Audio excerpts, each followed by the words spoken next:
Si vous le voulez bien, on va passer à quelque chose de beaucoup plus dur. Guillaume, je t'invite en 1 minute chrono, à nous convaincre des avantages de l'architecture liquide. Alors pourquoi l'architecture liquide et définition de l'architecture liquide avant de commencer le chrono? Merci, oui. L'architecture liquide, c'est un peu une réaction à ça, c'est-à-dire ce côté figé de la ville. À ce que vos poésies ont démontré là. Pardon, à cette écriture, à cette poésie, ouais, voilà, ouais. Donc à ce ressenti de la ville figé. Donc la réaction s'inscrit dans... c'est un sociologue qui parle d'une société liquide, c'est-à-dire une société dans laquelle tout évolue très vite, les choses se recomposent, les choses ne sont plus du tout figées. Voilà, on sait que par exemple, on passe plus généralement sa vie en CDI dans une même entreprise. On sait qu'aujourd'hui, il y a des grosses entreprises qui sont des totems comme ça, qui se font doubler par des startups. Voilà, tout bouge et évolue très vite.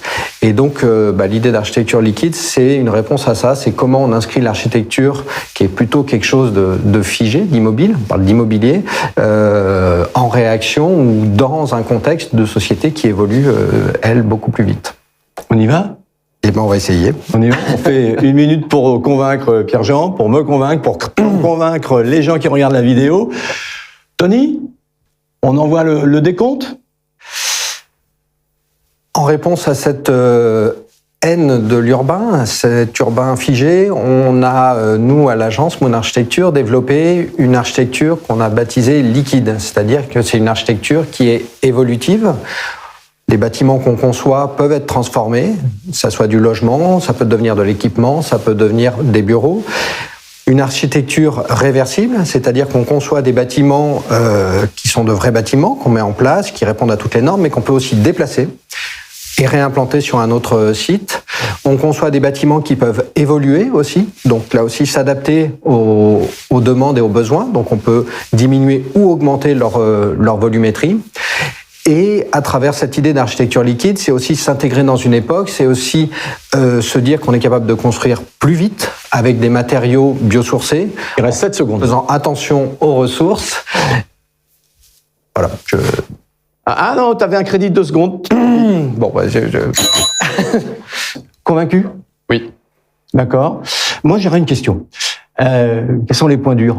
Pourquoi ça passe pas ? Ou les étapes ?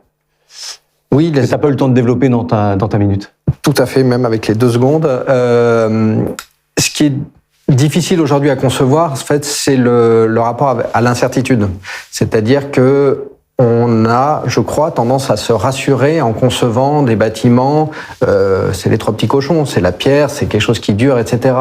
Un bâtiment évolutif, c'est très complexe à concevoir. Il est évolutif et il bouge aussi. Les deux. Voilà. Les deux. Donc il est réversible soit par transformation sur place, soit par évolution de sa géométrie, soit par déplacement.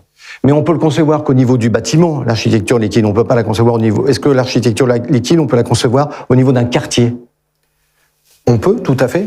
Tout un quartier pourrait être en architecture liquide ? On pourrait tout à fait concevoir ça serait un très bel exercice. On pourrait, mais est-ce que c'est envisageable ? C'est envisageable. Après, est-ce que c'est souhaitable ? C'est voilà. ça qu'il faut voir. C'est-à-dire que nous, dans notre idée, c'est que il y a des choses qui restent comme des repères et qui sont importantes de garder comme des repères dans la ville. Et il y a une partie de cette programmation qui, elle, peut être évolutive. Et c'est là-dessus que nous, on travaille avec des choses qu'on peut tester plus facilement avec cette architecture déplaçable. On peut aussi construire sur des fonciers qui sont inconstructibles. Nous, on l'a fait à Paris parce que on a ce côté réversible et donc on sait qu'on va pas laisser de traces. On va pouvoir enlever et rendre le foncier tel qu'il est. Donc voilà, ça permet d'explorer des nouveaux terrains et c'est ce qu'on essaye de faire chez Moon Architecture. Merci beaucoup, Guillaume.